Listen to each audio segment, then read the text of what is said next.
వే gold trusted gold buyers మీరు తాకట్టు పెట్టిన బంగారాన్ని విడిపించి ఈ రోజు ఉన్న మార్కెట్ ధరకు కొనబడను.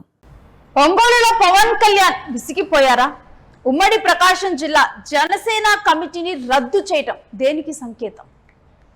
ఇక జనసేన నేత మాజీ మంత్రి బాలినేని శ్రీనివాసరెడ్డి చక్రం తిప్పారు, అందుకనే ఈ కమిటీని రద్దు చేశారు అన్నట్లుగా వార్తలు బయటకు వస్తున్నాయి. ఇక ఒంగోలు జనసేనలో బాలినేని వచ్చిన తర్వాత బాలినేని వర్సెస్ రియాజ్ వీరిద్దరి మధ్య విభేదాలు అలానే కొనసాగుతూ ఉన్నాయి. అయితే పలుమార్లు కలిసి పనిచేయాలి, విభేదాలు వద్దు అంటూ బాలినేని చెప్పిన సందర్భాలు ఉన్నాయి. ఇక ఒంగోలు జనసేన సమన్వయ సమావేశంలో ఈ విభేదాలు బయటపడ్డాయి. అయితే ఇక్కడ 25 మంది ఉంటే కమిటీలో 54 గొడవలు ఉన్నాయంటూ పవన్ కళ్యాణ్ కూడా అసంతృప్తిని వ్యక్తం చేసినట్లుగా తెలుస్తోంది. ఇక కొత్తగా పార్టీలోకి ఎవరినూ రానివ్వరంటూ పవన్ కళ్యాణ్ విరక్తి చెందినట్టుగా ఇక్కడ ఉన్నటువంటి కమిటీ మీద, అందుకని ఈ కమిటీని రద్దు చేసినట్లుగా చెప్తూ ఉన్నారు. అయితే పవన్ కళ్యాణ్ తాను అనుకున్నట్లుగా పార్టీని ముందుకు తీసుకొని వెళ్ళాలి అనుకుంటున్నారు, కానీ పార్టీలో ఉన్నటువంటి వారు మాత్రం అందుకు తగ్గట్లుగా లేరు, అందుకనే కమిటీని రద్దు చేసినట్లుగా కూడా వార్తలు బయటకు వస్తున్నాయి. ఇక అధికారికంగా ఈ మేరకు ప్రకటన విడుదల చేసింది జనసేన కార్యాలయం. మరి చూసుకుంటే ఇప్పుడు ఒంగోలు జనసేన సమన్వయ సమావేశాల్లో విభేదాలు బయటపడటంతో కూడా ఇప్పుడు ఉమ్మడి ప్రకాశం జిల్లా జనసేన కమిటీని రద్దు చేయడం జరిగింది. పవన్ కళ్యాణ్ దీనికి సంబంధించినటువంటి డీటెయిల్స్ మా ప్రతినిధి కిరణ్ అడిగి తెలుసుకుందాం. కిరణ్, కొత్త వాళ్ళని ఓర్చుకోలేకపోతున్నారనే పవన్ కళ్యాణ్ ఈ కమిటీని రద్దు చేశారా? తాను అనుకున్న పంతాలో ఇప్పుడు ఉమ్మడి ప్రకాశం జిల్లాలో జనసేన వెళ్ళట్లేదని రద్దు చేశారా? ఏంటి డీటెయిల్స్? రేణు, ఒంగోలు జనసేనలో బాలినేని శ్రీనివాసరెడ్డి పార్టీలో చేరినప్పటి నుంచి కూడా ఈ విభేదాలు మరింత తీవ్రమయ్యాయి అనే ఒక ఆరోపణలు అయితే ఉన్నాయి.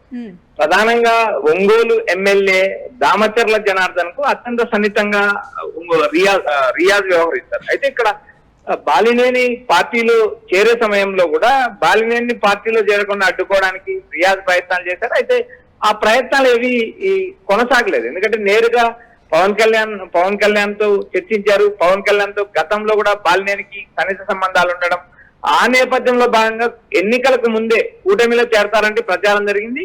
చివరికి ఎట్టకేలకు ఆయన కూటమిలోనే కొనసాగారు. గత ఎన్నికల్లో ఓడిపోవడం జరిగింది. ఓడిపోయిన తర్వాత ఆయన వైసీపీ అధినేత జగన్మోహన్ రెడ్డిపై నేరుగా ఆరోపణలు చేశారు. ఆరోపణలు చేసిన తర్వాత ఆయన జనసేనలో చేరిన తర్వాత ఆయనకు ఎమ్మెల్సీ మంత్రి పదవి వస్తున్నట్టు ఊహాగానాలు అంటే, అయితే సుదీర్ఘకాలం ఆయనకు ఎలాంటి పదవి ఇచ్చిన నేపథ్యం లేదు. గత కొన్ని రోజుల ముందు దాదాపు 6 జిల్లాల బాధ్యతలు బాలినేని శ్రీనివాసరెడ్డికి అప్పచెప్పారు. స్థానిక సంస్థల ఎన్నికలు, డీలిమిటేషన్, కార్యకర్తలతో సమావేశాలు లాంటి అంశాలపైన నేరుగా దాదాపు 3 మెన్ కమిటీ నియమించారు. ఈ కమిటీలో బాలినేని శ్రీనివాసరెడ్డి కూడా కీలకంగా ఉన్నారు. ఒంగోలుతో పాటు అటు నెల్లూరు ఇటు రాయలసీమ 4 జిల్లాలు కూడా ఆయనకు అప్పచెప్పినట్టు కూడా గతంలో ఒక లేఖ ద్వారా కూడా పవన్ కళ్యాణ్ ప్రకటించారు. అయితే ఇక్కడ ప్రధానంగా బాలినేని జనసేనలో చేరిన తర్వాత ఆయన ప్రాధాన్యత పెరిగింది.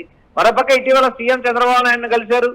అయితే అక్కడ ఉన్న రాజకీయాలు ఒంగోలు వైపు కాకోకుండా దర్శి నియోజకవర్గం వైపు దృష్టి పెట్టమని సీఎం చంద్రబాబు నాయుడు సూచించడం, ఆ నేపథ్యంలో భాగంగా రాబోయే రోజుల్లో ఆయన దర్శి నియోజకవర్గం నుంచి పోటీ చేసే అవకాశాలు ఉన్నాయంటూ ప్రచారం నడుస్తుంది. అయితే ఇప్పుడు అన్ఎక్స్పెక్టెడ్ గా ఊహించని విధంగా రాజమండ్రి లాంటి ప్రాంతంలో కార్యకర్తల సమావేశంలో పవన్ కళ్యాణ్ నేరుగా ఒంగోలు జనసేన కమిటీని రద్దు చేస్తున్నాను, ఒంగోలు కమిటీ ఏదైతే జిల్లా అధ్యక్షుడిగా ఉన్న రియాజ్ తో సహా కమిటీలో ఉన్న సభ్యులందరినీ తొలగిస్తున్నాను. ఒంగోలు జనసేనలో ఉండే 25 మంది ఉంటే అందులో 54 గొడవలు ఉన్నాయి.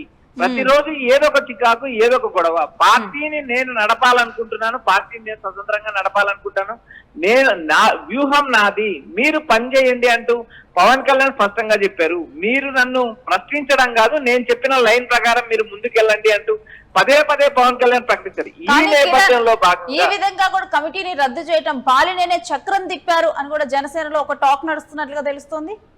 రేణు, ఇటీవల జనసేన సమన్వయ సమావేశం ఒంగోలులో జరిగిన సమయంలో రియాజ్ కు ఆహ్వానం లేదంటూ బాలినేని రియాజ్ అనుచరులు నిలదీశారు. ఆ సభలో కూడా గందరగోళం రేకెత్తింది. అయితే గందరగోళం రేకెత్తినప్పుడు కూడా ఆయన స్పష్టంగా ఒక మాట కూడా ప్రకటించారు. తాను జగన్మోహన్ రెడ్డిని ఎదిరించి వచ్చాను, తాను జగన్మోహన్ రెడ్డిని లెక్క చేయలేదు. ఇక్కడ ఇలాంటి వాటికి తాను భయపడతానని అనుకోవద్దు.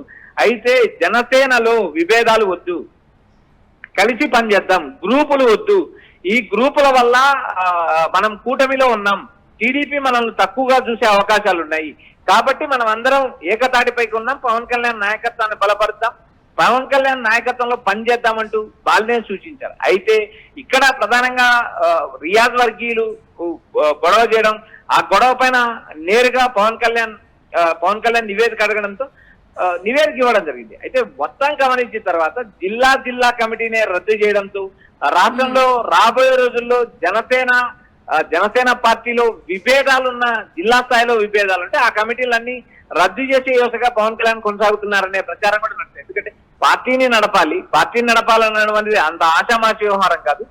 పదే పార్టీని అభివృద్ధి చేయకుండా, పార్టీని క్షేత్ర స్థాయిలో బలోపేతం చేయకుండా గొడవల వల్ల పార్టీ ఇబ్బంది పడుతుంది. రాబోయే స్థానిక సంస్థల్లో మనం పోటీ చేస్తున్నాం, స్థానిక సంస్థలను ఎదుర్కోవాల్సిన పరిస్థితిలో నేతల మధ్య సఖ్యత ఉండాలి. ఈ సఖ్యత లేదు.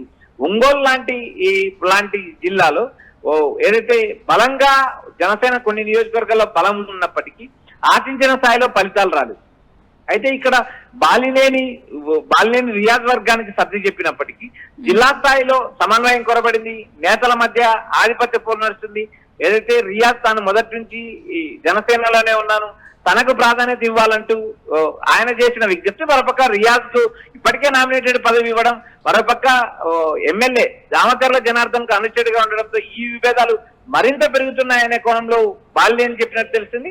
అయితే ఇటీవల బాలినేని చంద్రబాబును కలిసిన తర్వాత మరింత స్ట్రాంగ్ అయ్యారని కూడా సమాచారం అనిపిస్తుంది. ఎందుకంటే కూటమిలో తాను చేరినప్పటికీ కూడా తనను పక్కన పెట్టలేదు. నేరుగా సీఎం చంద్రబాబు నాయుడు పిలిచి మాట్లాడారు. మరోపక్క పవన్ కళ్యాణ్ తన అభిప్రాయాలు గౌరవిస్తున్నాడు. ఇలాంటి నేపథ్యంలో తాను వైసీపీకి వెళ్లే యోచన లేదు, తాను జనసేనలోనే కొనసాగుతాను, నాకు పవన్ కళ్యాణ్ అల్టిమేట్, పవన్ కళ్యాణ్ నాకు ఏ బాధ్యత ఇస్తే ఆ బాధ్యత స్వీకరిస్తానంటూ ఇప్పటికే బాలినేని ప్రకటించారు. ఈ నేపథ్యంలో భాగంగా ఏదైతే ఒంగోలులో ఉన్న మొత్తం కమిటీని రద్దు చేశారు. రాబోయే రోజుల్లో విభేదాలు ఎక్కడ ఉన్నా ఆయా నియోజకవర్గాల్లో ఖచ్చితంగా సర్దుబాటు చేసుకోవాలి, లేకపోతే జిల్లా స్థాయిలో నేతల మధ్య సఖ్యత లేకపోతే ఖచ్చితంగా ఆ కమిటీలు రద్దు చేసి కొత్త కమిటీలు నియమించడానికి తాను వెడకానంటూ పవన్ కళ్యాణ్ స్పష్టమైన సందేశం పంపారు. Renu, right, thanks for the details Kiran. ఇక ఉమ్మడి ప్రకాశం జిల్లా జనసేన కమిటీని రద్దు చేశారు పవన్ కళ్యాణ్. ఒంగోలు జనసేనలో బాలినేని వర్సెస్ రియాజ్ ఈ విభేదాలు కొనసాగుతున్నాయి. అయితే ఇప్పటికే బాలినేని కలిసి పనిచేయాలి, పవన్ కళ్యాణ్ నాయకత్వాన్ని బలపరచాలి, ఈ విధంగా కూటమి ప్రభుత్వంలో ఉండి జనసేనలో కనుక పార్టీలు ఎవరికి వాళ్ళు గ్రూప్స్ గా ఏర్పడిపోతే పార్టీ అనేది పలచబడిపోతుంది టీడీపీ ముందలా అని చెప్పినప్పటికీ కూడా అదే రకమైన వివాదాలు కొనసాగటము. ఇక ఈ వివాదాలు కాస్త ఒంగోలు జనసేన సమన్వయ సమావేశంలో క్లియర్ గా కూడా అందరికీ కనిపించేశాయి. దీంతో ఇక విసిగిపోయినటువంటి ఈ వివాదాలతో విసిగిపోయినటువంటి పవన్ కళ్యాణ్ అసలు ఈ 25 మంది ఉన్నటువంటి ఈ కమిటీని రద్దు చేశారు. ఇక ఇక్కడే కాదు ఎక్కడైనా కానీ ఇటువంటి వివాదాలు కనుక ఉంటే ఇక ఈసారి కమిటీని రద్దు చేసే దిశగానే పవన్ కళ్యాణ్ యోచిస్తున్నట్లుగా తెలుస్తుంది. ఎంటైర్ జనసేన కార్యవర్గాన్ని సస్పెండ్ చేశాను ఈరోజు. దేనికో చెప్తాను. ఉన్న 25 మందికి 54 గొడవలు ఉన్నాయి. ఎవరిని రానివ్వరు. ఇంకోటి వీళ్ళు చేస్తుంటే వీళ్ళు రైట్ అంటారు. నాకు అన్ని కూర్చొని మొత్తం నేను కూర్చొని సాల్వ్ చేసుకున్నాను అందరూ చెప్పి అఫీషియల్ గా ఈ రోజున ప్రకాశం జిల్లా జనసేన కార్యవర్గాన్ని మొత్తం సస్పెండ్ చేశాను. ఇది మీకు ఎందుకు చెప్తున్నానంటే ఇది I'm very clear cut on taking the party forward in the way I wanted. నేను ఏదన్నా చేశానంటే నేను కింద నలిగి వచ్చాను, గుర్తుపెట్టుకోండి.